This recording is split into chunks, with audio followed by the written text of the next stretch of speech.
V pravidelnom cykle o západoslovenských obciach vám dnes predstavíme obec Komjatice neďaleko Nových Zámkov. Komjatický folklórny súbor Mladosť, ktorý v kraji uchováva tradície už 40 rokov, oslavoval v čase našej návštevy svoje narodeniny.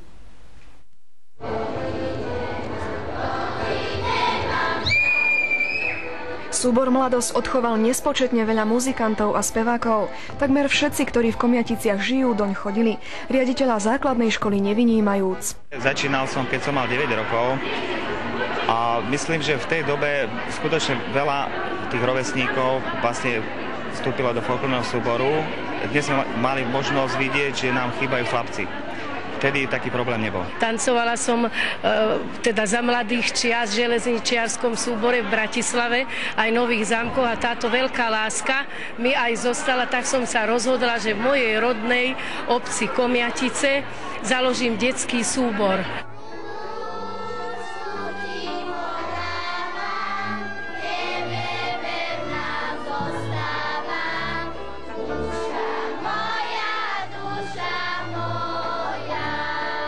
Tancovali sme zo začiatku tieto tance stredoslovenské.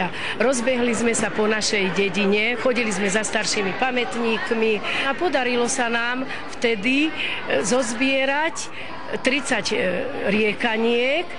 Potom sme zozbierali 60 tancov. Také najdôležitejšie by som vám povedal, kosový tanec, botošový tanec, prepeličkový tanec, pásma, Vianoce, žatvu, ktoré aj dodnes uchovávame, ale nie len s deťmi, ale aj so staršími pamätníkmi. Ježiško, ja som ti doniesol takú klobásu, čo ťa 3 raz do nej opášu. Vezmi si... Deti so súborom cestovali do ďalekej Sýrie, Francúzska, Maďarska, vystupovali v televíznom programe Matelko alebo filme Rok na dedine. Veľmi dobre si spomínam na zaujímavý zážitok. Napríklad boli sme vystupovať v Trenčíne a počas vystúpenia tam začala horeť opona. A to bolo pre nás také... To už bol potom chaos, zmetok a šok a nie tanec. Jednou z najstarších dám v súbore je takmer 90-ročná pani Očenášová. Viete, ja som mala ako na dedine robotu, ale keď došlo k tomu, že nacvičovať niečo, jak tí zvyky, takže všetko nabok, mňa to ťahalo, ja som žila v tom. Vrcholom slávnostného programu bol krst historicky prvého CDčka v Komjaticiach. Sú na ňom zachytené jarné, letné, jesenné a zimné zvyky.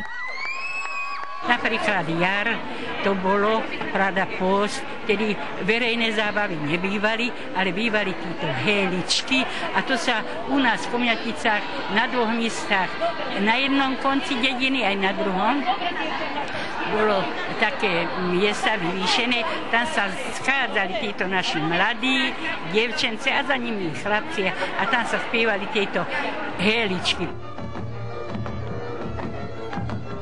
Na budúci rok budú mať Komjatičania o ďalšiu radosť viac. Čaká ich totiž oslava 750. výročia svojej obce.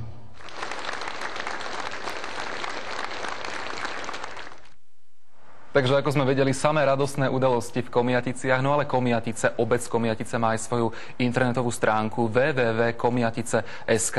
Stránka je prehľadná, dobre sa v nej orientuje, pekná aj po grafickej stránke, sami to môžete vidieť. Všetko zaujímavé a potrebné tu nájdete, aj kontakty na dôležitých ľudí v obci s ich mailovými adresami a tiež s telefónnymi číslami. Toľko teda stránka www.komjatice.sk a teraz poďme k našej súťaži.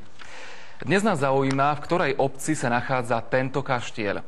Obec, ktorá sa pôvodne volala Slovenský Meder, leží na juhozápadnom Slovensku. V Podunajskej nížine 13 km od okresného sídla Nové Zámky a 8 km od Šurian. K obci patria miestne časti Čiky, Ľudovítov, Jur a Žofia.